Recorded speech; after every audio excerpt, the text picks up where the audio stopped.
Nós estamos analisando esta oração e nós descobrimos algumas coisas até aqui. Nós aprendemos, primeiramente, que Jesus nos deu essa oração como um modelo, não como algo para ser repetido, para ser recitado em determinados momentos ou ocasiões, mas a palavra de Deus, através do escritor Mateus, nos mostra Jesus ali, através daquilo que nós conhecemos como Sermão da Montanha, Sermão do Monte, dando instruções para os seus discípulos sobre como deve ser a conduta dos súditos do reino. Ele vai apresentar essa oração como um modelo para as nossas orações, para a nossa vida de oração. É muito importante que nós estudamos até agora que Jesus estava, inicialmente na introdução, tratando sobre duas questões. Primeiro, é a questão da hipocrisia, falando que os seus discípulos não devem orar em pé nas sinagogas, ou lançar mão desses momentos de oração. Eles não devem lançar mão desses momentos de oração para serem vistos pelos homens. Não devem fazer da oração um trampolim para o sucesso. E era isso que acontecia, principalmente com os escribas e fariseus.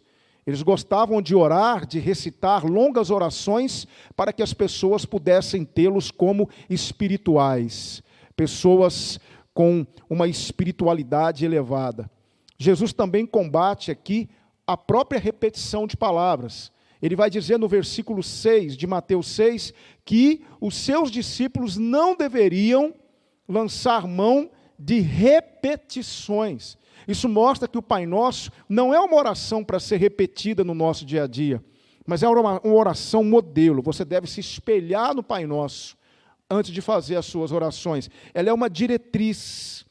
O Pai Nosso, na verdade, é uma forma de mostrar a você quais são os elementos necessários para estarem presentes nas nossas orações.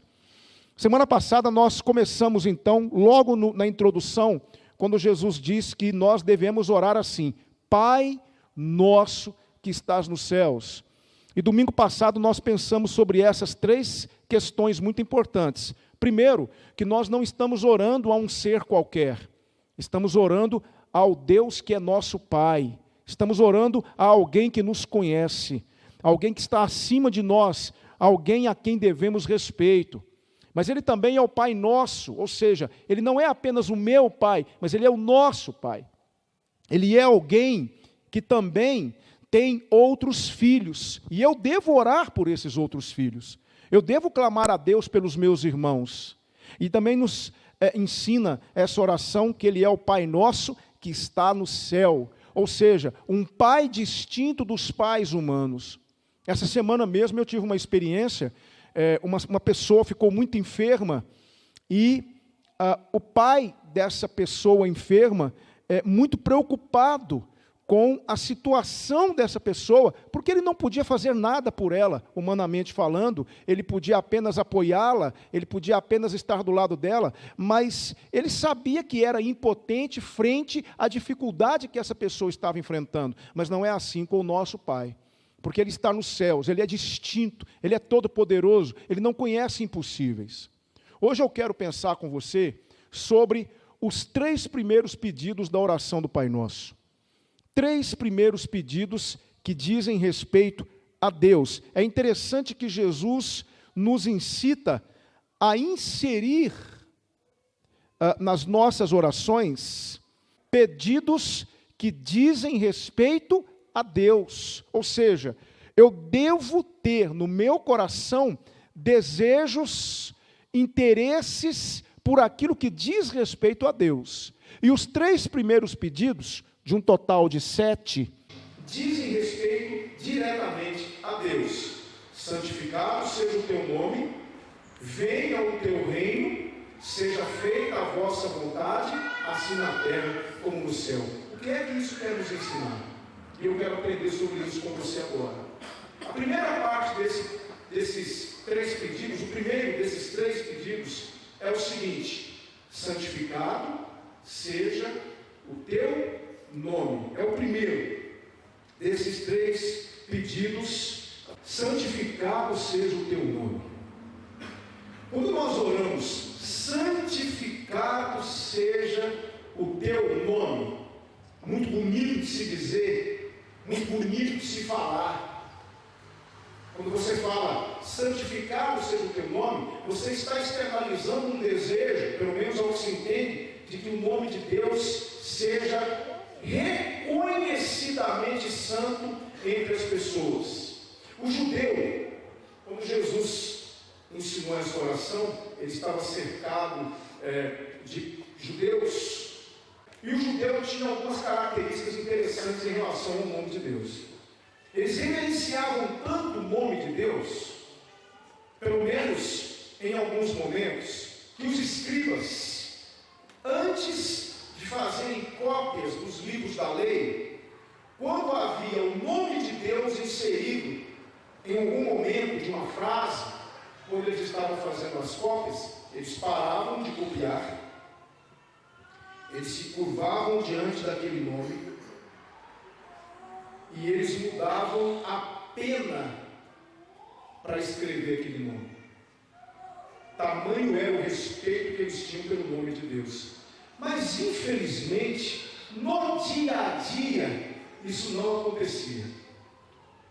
Por causa dos judeus, se você ler o Antigo Testamento, e você vai ver isso de forma latente, por causa dos judeus, o nome do Senhor era constantemente envergonhado entre as nações. Isaías, em Isaías 8,13, ele vai dizer o seguinte: ao Senhor dos exércitos, a Ele santificai, e seja Ele o vosso temor, e seja Ele o vosso assombro. Por quê? Porque quando a palavra de Deus diz, santificado seja o teu nome, na verdade, o que Jesus está dizendo é que o Senhor Deus, porque um nome não pode ser desvencilhado da pessoa. Você pode ter um nome bonito, um nome que foi registrado no cartório, mas as pessoas que te conhecem, elas vão conhecer você, não necessariamente pelo seu nome, mas por aquilo que você é. Não dá para desvencilhar o nome da pessoa. Então, quando Jesus está dizendo, santificado seja o teu nome, Jesus está dizendo, santificado seja o Senhor. E é isso que Isaías está dizendo aqui no capítulo 8, versículo 13. Mas não é isso que acontecia em Israel. Veja só esse próximo texto que eu quero mostrar para você. Está aqui no texto de Ezequiel 36, 19 a 23. E espelhei-os entre os gentios, e foram dispersos pelas terras, conforme os seus caminhos, e conforme os seus feitos, eu os julguei, e chegando aos gentios para onde foram, profanaram o meu santo nome, porquanto se dizia deles, estes são o povo do Senhor, e saíram da sua terra, mas eu os poupei, por amor do meu santo nome, que a casa de Israel profanou entre os gentios para onde foi. Dize, portanto, a casa de Israel, assim diz o Senhor Deus, não é por respeito a vós que eu faço isso, ó casa de Israel, mas pelo meu santo nome que profanaste entre as nações para onde fostes. E eu santificarei o meu grande nome, que foi profanado entre os gentios, o qual profanastes no meio deles, e os gentios saberão que eu sou o Senhor, diz o Senhor Deus, quando eu for santificado aos seus olhos. Querido irmão, querida irmã, se você realmente entende que a parte da oração do Pai Nosso, santificado seja o teu nome, é algo que precisa estar presente nas nossas orações, entenda a responsabilidade que isso traz para nós. Porque o nome de Deus será santificado através de nós. Eu e você temos a responsabilidade de fazer com que o nome do Senhor, escute, Ele poderia fazer isso. Ele poderia descer nesse mundo e fazer com que o seu nome fosse santo em toda a terra, no coração das pessoas.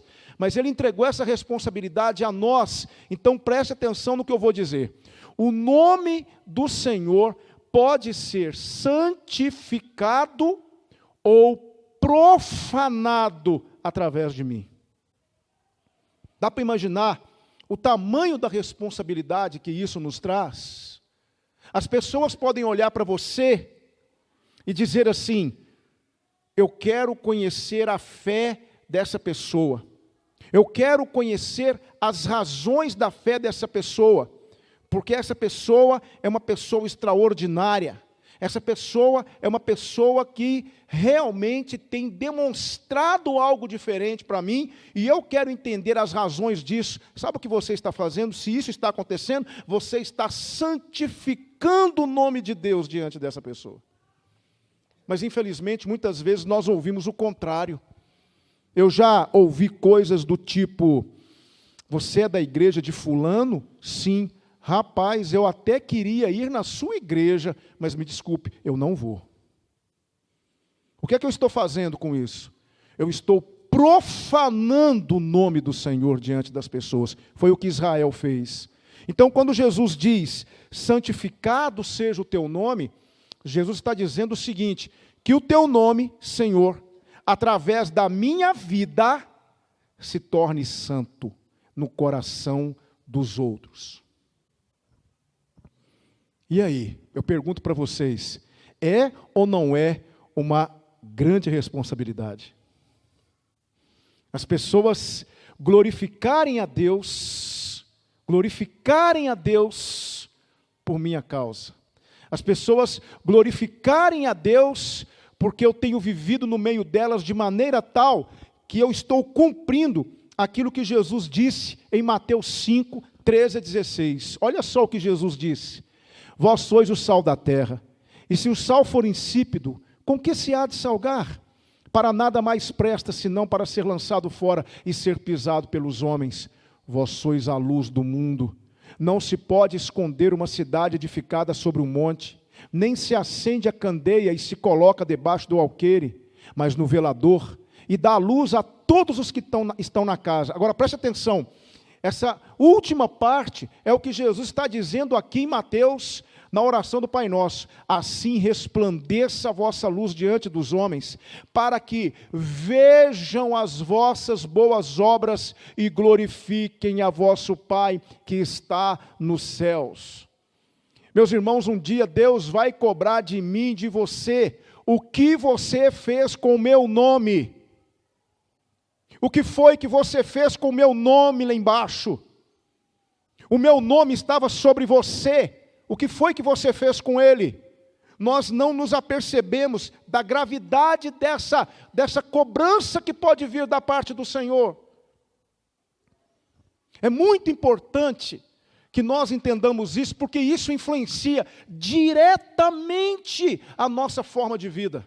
Quando nós entendemos que nós trazemos sobre nós um nome que é sobre todo nome, o nome diante do qual a Bíblia diz: todo joelho se dobrará e toda língua confessará que Jesus Cristo é o Senhor, o nome diante do qual os demônios se dobram, tamanho o poder desse nome. Querido irmão, querida irmã, o que é que nós estamos fazendo com o nome do Senhor na nossa vida? Porque Ele está sobre nós. Ele está sobre mim, Ele está sobre você, e onde quer que eu vá, onde quer que eu esteja, eu estou com esse nome sobre mim, e eu preciso santificá-lo. Santificá-lo. Eu preciso fazer com que as pessoas olhem para esse nome e digam: bendito seja o nome do Senhor pela sua vida. Então isso é muito sério. Não é para você dizer na sua oração: santificado seja o seu nome, mas é para você orar com a consciência. E quando você for falar com Deus, você deve falar assim: Senhor, que em nome de Jesus Cristo, o Senhor possa ser glorificado através da minha vida. Ajude-me a viver de maneira santa. Ajude-me a me afastar de tudo aquilo que não te agrada, para que as pessoas possam glorificá-lo. Eu já disse para vocês aqui uma frase, há muitos aqui que talvez não ouviram, mas há um escritor cristão que disse o seguinte: o mundo não lê a Bíblia, o mundo lê os cristãos. Certa vez Mahatma Gandhi, que é um grande líder hindu, eu falei para vocês que essa oração que os ensinamentos de Jesus, ele é reconhecido inclusive por líderes não cristãos. E Mahatma Gandhi disse uma coisa que pesou muito, ele disse assim: o cristianismo é perfeito, o problema são os cristãos. O cristianismo é perfeito, o problema são os cristãos. Como é que eu tenho vivido, irmão? Como é que você tem vivido no seu trabalho? Como é que você tem vivido na sua escola? Como é que você tem vivido diante dos seus vizinhos? Será que o seu vizinho, ele é capaz de olhar e dizer assim: olha, que maravilha é você. Eu quero ir lá na sua igreja, eu quero conhecer esse Deus que você serve. Que Deus maravilhoso é esse que você serve? Oh, irmãos, que isso seja real na nossa vida, porque se nós não estamos dispostos a santificar o nome do Senhor na minha vida prática, eu vou te pedir uma coisa, na qual eu me incluo: paremos de orar. Paremos de pedir ao Senhor certas coisas nas nossas orações, se nós não estamos dispostos a nos colocar à disposição dEle para que aquilo aconteça. Então guarde isso. Quando Jesus Cristo disse: santificado seja o teu nome, Jesus está dizendo que nós vivamos de maneira tal que o teu nome seja glorificado entre as nações. Como é que você tem vivido? Quando as pessoas olham para a nossa igreja, o que é que elas falam de nós? O que é que elas falam de nós? Qual é a impressão que as pessoas têm da primeira igreja batista em Pará de Minas? Como é que nós somos conhecidos? Eu me preocupo com isso. Eu me preocupo com isso. Pode parecer vaidade, mas não é. Não é vaidade. Eu quero saber como é que as pessoas têm olhado para a primeira igreja batista em Pará de Minas e qual é a impressão que elas têm de nós. Elas têm glorificado a Deus? Elas têm visto em nós uma igreja séria, uma igreja de respeito? Essas pessoas têm sentido o desejo de nos conhecer, ainda que por curiosidade, porque quando olham para a nossa igreja, quando olham para o nosso povo, eles realmente entendem que nós estamos cumprindo, ou pelo menos estamos nos esforçando para cumprir os princípios da palavra de Deus. Ou nós temos sido um povo indesejado. Eu quero fazer uma pergunta aqui, não precisa responder para mim. Responda para você mesmo: se nossa igreja fosse retirada daqui, ela faria falta? Se você, meu querido, agora de forma pontual, fosse retirado do seu convívio com as pessoas, se você saísse de um determinado local de trabalho, se você se mudasse, as pessoas iam sentir sua falta? Se a sua resposta é afirmativa, louvado seja Deus, você está santificando o nome de Deus. Mas se pelo contrário, as pessoas estão vendo seu caminhão de mudança e você está saindo para morar em outra localidade, aí os vizinhos chegam perto um do outro e falam assim: graças a Deus que foi embora. Você está profanando o nome de Deus. Isso é muito sério. Então a primeira parte é essa, o primeiro pedido: santificado seja o teu nome. Você tem pedido isso para Deus nas suas orações? Senhor, ajude-me a ser santo. Nós cantamos aqui: tu és santo. Mas a Bíblia diz que nós também devemos ser santos. E a Bíblia diz que nós fomos chamados para a santificação. Precisamos ser santos. Precisamos nos preocupar com isso. Fazer disso um objetivo de vida. Mas a palavra de Deus também nos fala da segunda parte, do segundo pedido: venha o teu reino. Existem dois tipos de reino na palavra de Deus. Existe o reino presencial e existe o reino escatológico. O que é o reino presencial, pastor? Reino presencial é esse reino que já está entre nós. Quando nós cremos em Cristo, quando nós tomamos conhecimento da palavra de Deus, e nós entregamos nossa vida a Cristo, e Ele habita em nós através do Espírito Santo, o reino de Deus começa para mim. Começa para nós. Nós somos súditos desse reino, e Ele já está entre nós. Olha só o que Jesus vai dizer. Veja só, e interrogado pelos fariseus sobre quando havia de vir o reino de Deus, por quê? Porque o judeu tem uma visão do reino escatológico. O judeu tinha um sonho. Qual era o sonho? E ainda é, de uma grande parte de judeus, que o reino de Deus venha. Mas no coração do judeu, ele quer que o reino de Deus venha para que Israel seja novamente levado, não é, ao status de superpotência mundial. Eles acreditam que quando o Messias vier, Israel será o país mais importante do mundo. Esse é o reino de Deus para Israel. Os judeus almejavam pela vinda do reino de Deus, ainda mais porque viviam debaixo da tirania de um império pagão que era Roma. Eles sofriam muito debaixo da tirania de Roma. Então eles almejavam o reino de Deus. Então um fariseu foi interrogar Jesus. Respondeu-lhes o Senhor e disse: o reino de Deus não vem com aparência exterior, nem dirão, ei-lo aqui ou ei-lo ali, porque eis que o reino de Deus está entre vós. Jesus está falando do quê? Jesus está falando do reino presencial. Sabe essa paz que você sente no seu coração? Sabe essa certeza de salvação que você tem? Sabe essa questão de você poder deitar a cabeça no travesseiro e dormir uma noite tranquila, uma noite de sono tranquila? Sabe essa sensação que você tem, que a qualquer momento, quando o Senhor Jesus aparecer, você está pronto para ir com Ele? Sabe o que é isso? Isso é o reino de Deus em você.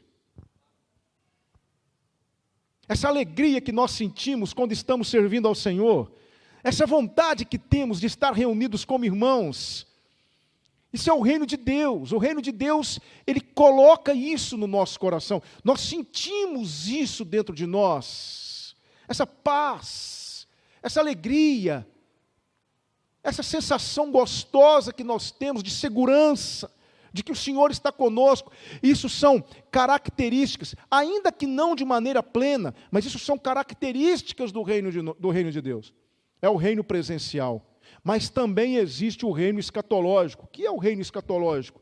A Bíblia chama de reino celestial, reino de Deus. O que é o reino escatológico? É aquele reino que virá quando o Senhor Jesus vier. É um reino onde todos os súditos desse reino morarão com o Senhor pelos séculos dos séculos, e nós viveremos diante do Senhor eternamente, usufruindo de maneira total e completa, porque agora não, agora nós vemos por enigma, agora nós não temos um vislumbre total da glória do Senhor, nós vivemos pela fé, não é constatação, é fé. Jesus Cristo disse que bem-aventurados os que não viram e creram. Nós não vimos muitas coisas que a Bíblia diz, mas nós cremos, e pela fé o reino de Deus começa a mostrar os seus sinais na nossa vida. Mas um dia, todos nós veremos o Senhor face a face, como nos disse João. João disse assim: amados, agora somos filhos da luz, e ainda não se manifestou o que havemos de ser, mas quando Ele se manifestar, seremos semelhantes a Ele, e assim como Ele é, o veremos. Isso é o reino celestial, isso é o reino escatológico. Por isso, quando nós estamos na oração, falando, Senhor, que o Teu reino venha, isso nos traz algumas reflexões. Primeiro, para que eu possa almejar o reino de Deus, eu preciso, me perdoe a expressão que eu vou usar aqui, mas eu tenho que usar essa mesmo, trazer toda a profundidade que eu quero. Para que eu possa realmente almejar o reino de Deus, eu preciso me desmamar desse mundo. Eu preciso me soltar desse mundo. Então, quando eu falo, Senhor, que o Teu reino venha, é a mesma coisa de dizer, Maranata, ora vem, Senhor Jesus. Porque o Senhor Jesus vem com o seu reino. Então, quando eu falo isso, eu preciso estar consciente de que eu estou pedindo ao Senhor o seguinte: Senhor, que a cada dia da minha vida, eu solte as amarras desse mundo, dessa vida que eu estou, dessa vida na qual eu estou. Que a cada dia eu me desprenda desse mundo. Que a cada dia esse mundo perca o valor para mim. Que a cada dia eu queira mais o Teu reino. É isso que Jesus está dizendo aqui. Venha o Teu reino. Você realmente, irmão, responda. Você realmente, do fundo do coração, com todas as forças da sua alma, você realmente deseja o reino de Deus? Será que nós, vamos falar a verdade, vamos encarar a verdade, será que nós realmente almejamos, desejamos, queremos realmente que Jesus volte? Certa vez um pastor fez essa pergunta para a igreja, e ele perguntou assim: quantos aqui querem que Jesus volte? Aí todo mundo, glória a Deus, levantou todo mundo a mão. Aí o Jesus disse assim: quantos querem que ele volte hoje? Aí todo mundo abaixou a mão, ficou olhando para o lado assim. Ficaram meio acabrunhados, meio com medo, né? Tanta coisa para resolver. Sabe, irmãos, será que nós realmente queremos que Jesus Cristo volte? Almejamos. Como disse Martin Lloyd Jones, Dr. Martin Lloyd Jones, na sua cama, sendo consumido por um câncer, em fase terminal, muitos parentes ao seu redor, e ele olhou para os seus parentes e disse assim: eu quero fazer um pedido para vocês. Aí eles disseram: por favor, faça. E Martin Lloyd Jones disse assim: não orem pela minha cura, não me privem da glória. O que é isso, irmãos? Alguém que almeja o reino de Deus. Não orem pela minha cura, não me privem da glória. Dr. Russell Shedd, morto agora recentemente, ele disse: a minha enfermidade é uma bênção, porque ela me fez soltar totalmente as âncoras que eu tinha nesse mundo. O que é isso, irmãos? Alguém que deseja o reino de Deus. Alguém que pode dizer: venha o teu reino, eu quero o teu reino, eu quero morar com o Senhor, eu quero que o Senhor venha, estabeleça o seu reino escatológico, acabe com a injustiça. Irmãos amados, não tenhamos vergonha de reconhecer que nós não queremos isso, porque a nossa vida está muito boa, nosso mundo está muito bom, estamos amando essa vida que nós estamos vivendo. O que é que nos falta? Nada. Qual é a dificuldade que nós estamos enfrentando? Nenhuma. Esse é o problema. Por que a igreja primitiva, ela queria tanto a volta de Jesus, e Deus manda João escrever um livro chamado Apocalipse, que é um livro de esperança, para que aquela igreja pudesse se satisfazer com as promessas da vinda do reino de Deus. Só de saber que o reino de Deus estava próximo era algo que trazia força para aquela igreja que vivia debaixo do chicote, que vivia nas arenas do Coliseu, que eram comidos pelos leões, que eram incendiados para iluminar os jardins de Nero, os jardins dos imperadores. Aquele povo queria o reino de Deus, irmãos. Aquele povo almejava o reino de Deus, eles oravam pelo reino de Deus, nada era mais importante para eles do que o reino de Deus. Mas eu pergunto para vocês, será que nós somos como aquele povo? Não somos, nossa vida está boa demais, não temos problemas, não temos dificuldades, estamos totalmente agarrados nesse mundo. Talvez podemos até cantar: oh glória, aleluia, Maranata vem Jesus, sou liberto pelo sangue desta cruz, não é? Não, pastor, só foi lá no fundo agora, hein? Música bem antiga, né? Mas é verdade, né? É bonito de se cantar, mas será que é o que nós sentimos? Será que é o que nós queremos? Nós queremos realmente o reino de Deus entre nós, irmãos? Queremos abrir mão dessa vidinha boa que nós estamos vivendo? Porque está muito bom. Está ou não está?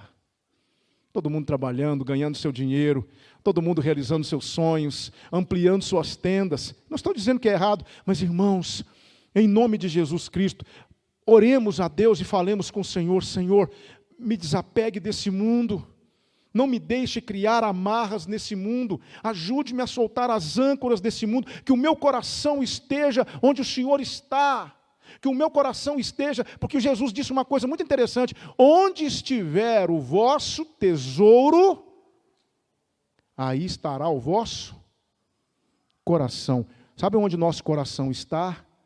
Nosso coração está nesse mundo. Então eu pergunto: venha o teu reino? É isso mesmo que queremos? Venha o teu reino.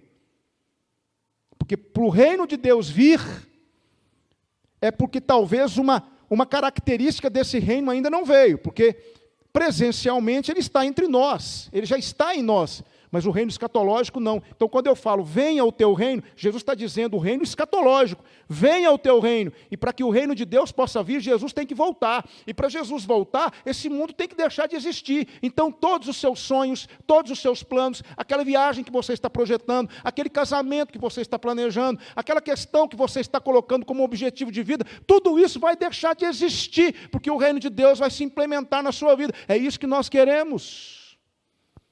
Venha o teu reino. Cuidado, se você não quer que o reino de Deus venha agora, então não ore. Não fale com Deus. Não peça isso para Deus.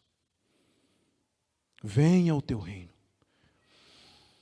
Terceiro pedido em relação a Deus é esse: seja feita sua vontade, assim na terra como no céu.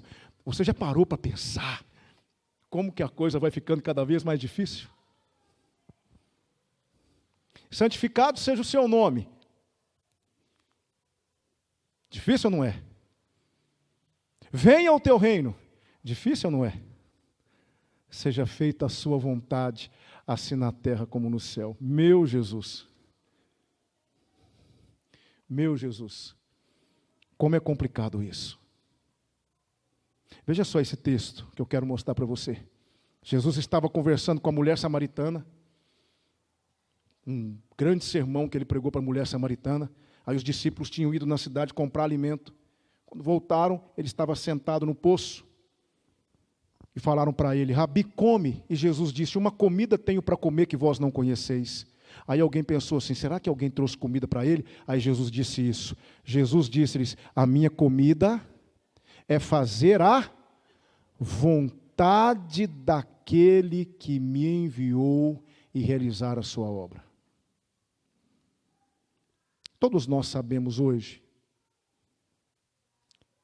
que existem nesse mundo duas vontades. Existe a vontade de Deus e existe a minha vontade. Eu tenho um cachorro. Alguém aqui já foi lá em casa, viu um cachorro gostoso. Se você chegar lá em casa, ele vai cheirar você o tempo inteiro, vai pular em você, ele é gostoso. E lá em casa tem um patinho, não é patinho não, meu bem, que bichinho é aquele de borracha que tem lá? Um peixinho. Tem um peixinho de borracha cor-de-rosa, que ele ama esse peixinho. Ele ama. E de vez em quando eu estou lá na sala, na hora do almoço, ele vai lá na cozinha, pega o peixinho na boca e fica perto de mim assim, com o peixinho na boca, para me poder tirar o peixinho da boca dele e jogar para ele buscar. Só que tem hora que ele não solta o peixe. Ele agarra no peixe. E eu puxo e ele não solta o peixe. Os dentinhos dele penetram quase que na borracha do peixe. Eu chego a ponto de levantar ele, irmãos. Ele é pequenininho, muito levinho, mas eu pego ele fica assim, agarrado no peixinho. Como é que eu vou brincar com ele, se ele não solta o peixinho de borracha? Aí, lá pelas tantas, ele resolve soltar. Acho que ele fica cansado, e aí eu pego e jogo, e umas 3, 4 vezes, depois eu canso também, paro de brincar. Mas o que me chama a atenção é que tem hora que ele agarra no peixinho e não solta o peixinho de borracha. Eu posso falar uma coisa para vocês? Muitas vezes nós nos comportamos igual meu cachorrinho. A gente se agarra naquilo que a gente quer e não solta.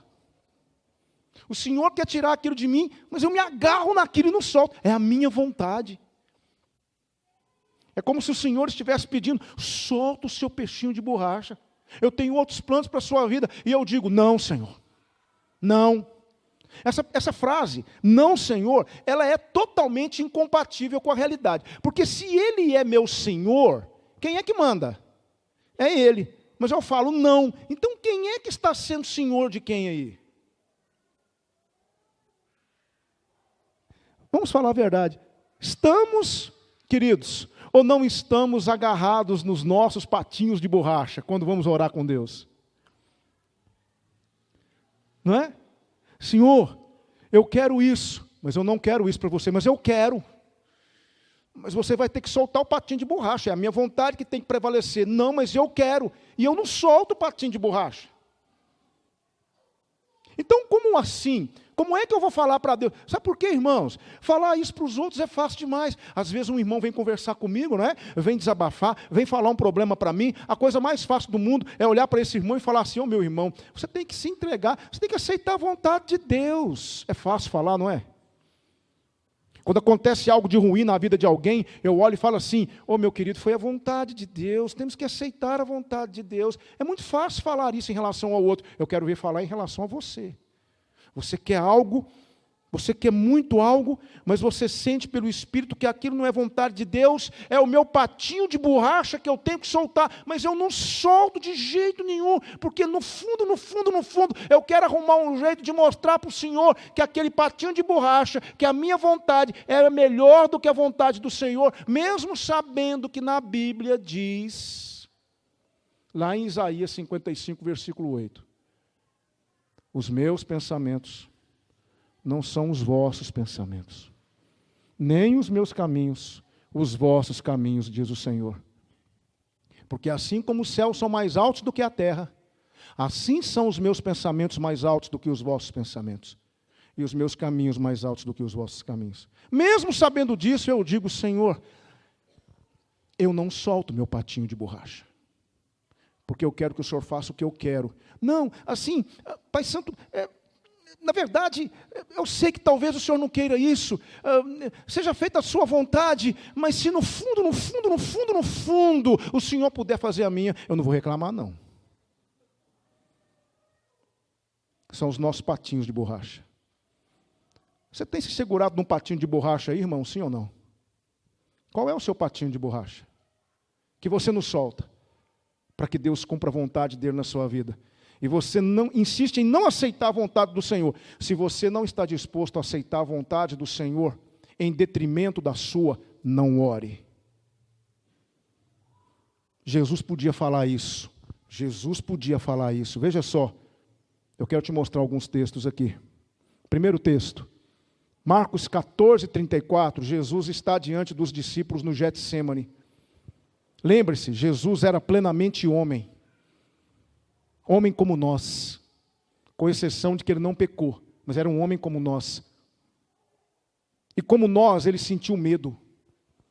Olha o que ele diz aqui em Marcos 14, 34. E disse-lhe: a minha alma está profundamente triste até a morte.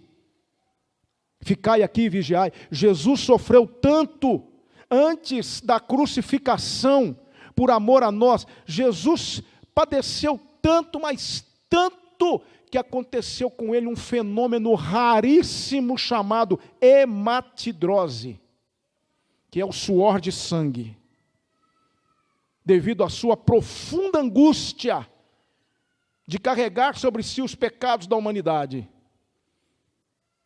E aí ele foi orar, e como homem, ele faz a seguinte oração, veja só, dizendo: Pai, se queres, passa de mim esse cálice. Ou seja, passe de mim essa situação sem que eu beba. Não me permita enfrentar esse momento. Mas, todavia, não se faça a minha vontade, mas a tua. Isso é soltar o patinho de borracha. Porque Jesus enfrentaria o pior momento de toda a sua vida terrena por nós. Mas mesmo diante de uma situação fatídica, terrível, agonizante, ele disse: mas que a sua vontade se faça. Imagine eu e você, principalmente você que é pai, com o seu filho ou sua filha, agonizando num leito de hospital, morre, não morre, e você ali, imbuído daquele sentimento que todo pai e toda mãe tem. Qual é a oração que você faz a Deus? Seja sincero. Somos humanos, vamos reconhecer: cura meu filho, cura meu filho, cura meu filho, cura meu filho, cura minha filha, cura minha filha. Mas, irmãos, qual é o desafio que o Senhor está colocando diante de nós? Senhor, eu amo meu filho. Senhor, eu amo minha filha. Quero muito que ela seja curada. Quero muito que ela se levante dessa cama, que ela volte a brincar, que ela volte a trazer alegria para a nossa família. Mas Mas não seja feito aquilo que eu quero, mas o que tu queres. E minutos depois o seu filho morre. Isso é aceitar a vontade de Deus. É isso. É o que aconteceu com aquele irmão que eu já contei história para vocês, Horatius Gates, que recebe um telegrama da esposa lá na Inglaterra. Ela havia sofrido um naufrágio. As 4 filhas dele, não foi uma, não foi 2, não foi 3, foram as 4. As 4 filhas dele morreram no naufrágio. Só a esposa sobreviveu. Ela chegou na Inglaterra e mandou um telegrama para ele. E no telegrama ela disse assim, objetivamente, salva, porém só. Ele pegou aquele telegrama e colocou num quadro na parede do escritório dele, porque ele era advogado. Ele pega o navio e vai para a Inglaterra. E quando ele está passando no lugar onde aconteceu o naufrágio, alguém disse para ele, foi aqui que aconteceu o naufrágio. E ele olhou, aqui? Foi aqui que suas filhas morreram.